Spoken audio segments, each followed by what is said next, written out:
Assalamualaikum warahmatullahi wabarakatuh. Halo semuanya, apa kabar? Oke, pada pertemuan kali ini kita akan membahas mengenai materi pengaruh minat dalam kegiatan belajar. Poin-poin yang akan dibahas pada materi kali ini, yang pertama ada pengertian minat dalam belajar, yang kedua faktor yang dapat menimbulkan minat terhadap pelajaran, yang ketiga pengekspresian minat peserta didik, yang keempat ada indikator untuk mengetahui minat seseorang, dan yang kelima adalah cara meningkatkan minat belajar anak. Baik, penjelasan poin yang pertama dalam materi hari ini adalah pengertian minat dalam belajar. Sebelumnya udah pada tahu belum apa sih minat itu? Oke, minat itu merupakan suatu keadaan di mana seseorang mempunyai perhatian terhadap suatu dan disertai keinginan untuk mengetahui serta mempelajari maupun membuktikannya untuk lebih lanjut.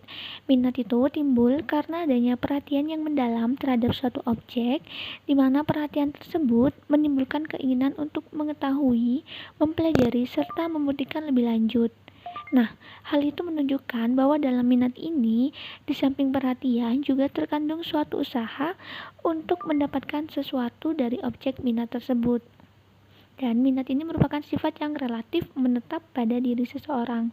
Minat ini sangat besar sekali pengaruhnya, karena dengan minat, seseorang ini akan dapat melakukan sesuatu yang diminatinya, dan sebaliknya, tanpa minat, seseorang tidak mungkin melakukan sesuatu atau malas untuk melakukan sesuatu. Selanjutnya, pembahasan kita yang kedua adalah mengenai faktor-faktor yang dapat menimbulkan minat terhadap pelajaran. Apa saja sih faktornya? Menurut Kurt Singer pada tahun 1987, ia mengemukakan beberapa faktor yang dapat menimbulkan minat terhadap pelajaran. Sebagai berikut, yang pertama adalah pelajaran yang akan menarik murid jika terlihat adanya hubungan antara pelajaran dan juga kehidupan nyata atau kehidupan sehari-hari si murid itu sendiri. Lalu yang kedua, bantuan yang diberikan guru terhadap anak didiknya dalam mencapai tujuan tertentu. Lalu yang ketiga, adanya kesempatan yang diberikan guru terhadap siswa untuk dapat berperan aktif dalam proses belajar mengajar. Nah, jadi peran guru di sini sangat penting untuk supaya siswa itu bisa aktif dalam kegiatan proses belajar mengajar agar dalam diri siswa itu terdapat minat saat mengikuti pelajaran. Dan yang terakhir adalah sikap yang diperhatikan guru dalam usaha meningkatkan minat siswa. Karena seorang guru yang tidak disukai oleh anak didik tentu akan mengurangi minat dan perhatian siswa terhadap mata pelajaran yang diajarkan oleh guru yang bersangkutan.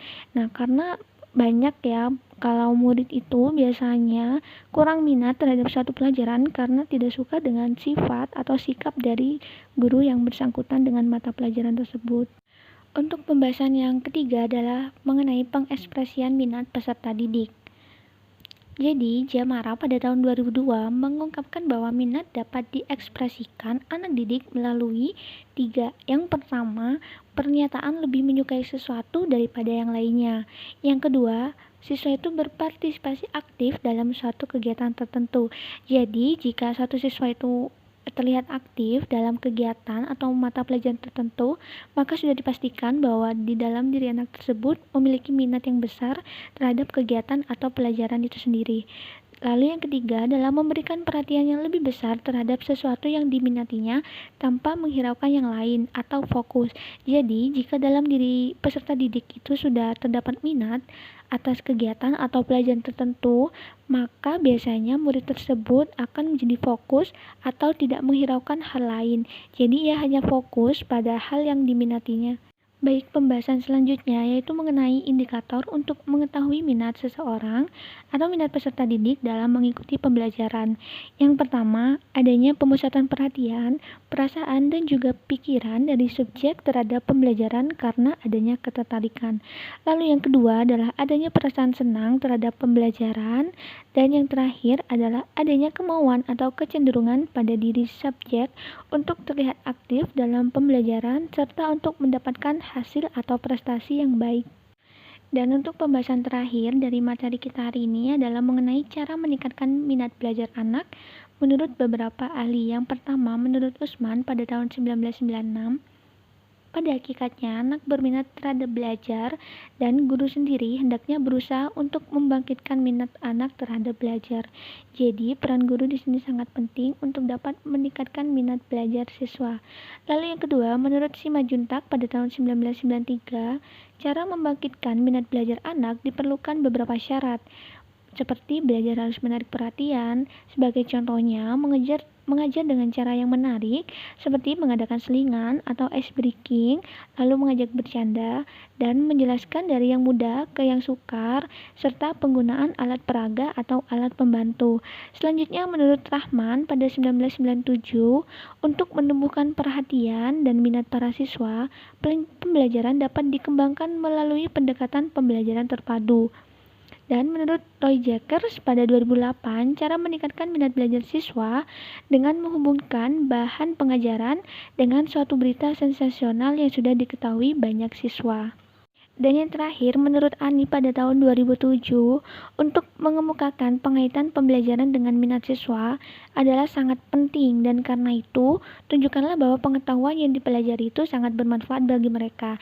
Jadi, peran guru di sini adalah dapat memberitahukan atau menjelaskan kepada siswa bahwa dalam mengikuti kegiatan atau pelajaran itu dapat memberikan manfaat yang sangat besar untuk para siswa sendiri di masa yang akan datang.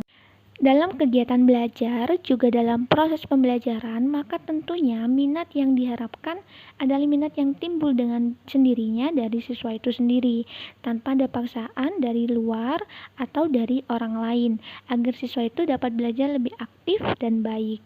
Akan tetapi, pada kenyataannya itu tidak jarang siswa mengikuti pelajaran dikarenakan terpaksa atau karena adanya suatu keharusan, sementara siswa tersebut tidak menaruh minat terhadap pelajaran tersebut. Yang baik seharusnya anak itu mengetahui akan minatnya, karena tanpa tahu apa yang diminatinya, maka tujuan belajar yang diinginkan tidak akan tercapai dengan baik. Untuk mengantisipasi kondisi yang seperti ini, maka sejatinya seorang guru itu harus dapat memelihara minat anak didiknya dengan cara-cara seperti yang dikemukakan oleh Nur Kacana pada tahun 1993, yaitu yang pertama, meningkatkan minat anak-anak. Jadi, setiap guru itu mempunyai kewajiban untuk meningkatkan minat siswanya, karena minat ini merupakan komponen penting dalam kehidupan pada umumnya dan juga dalam dunia pendidikan, serta pembelajaran di ruang kelas pada umumnya. Lalu yang kedua, memelihara minat yang timbul. Jadi apabila anak-anak menunjukkan minat yang kecil, maka tugas guru untuk dapat memelihara minat tersebut. Lalu yang ketiga adalah mencegah timbulnya minat terhadap hal-hal yang tidak baik. Karena sekolah ini merupakan lembaga yang menyiapkan peserta didik untuk dapat hidup dalam masyarakat, maka sekolah harus dapat mengembangkan aspek-aspek ideal agar anak-anak ini dapat menjadi anggota masyarakat yang baik. Dan yang terakhir adalah sebagai persiapan untuk memberikan bimbingan kepada anak-anak tentang lanjutan studi atau pekerjaan yang sesuai baginya. Nah, minat ini merupakan bahan pertimbangan untuk mengetahui kesenangan anak, sehingga kecenderungan minat terhadap sesuatu yang baik perlu bimbingan lebih lanjut. Baik, sekian pembahasan materi kita tentang pengaruh minat dalam kegiatan belajar pada hari ini. Semoga apa yang kita pelajari dapat bermanfaat untuk kita semua. Dan terima kasih, sampai jumpa. Wassalamualaikum warahmatullahi wabarakatuh.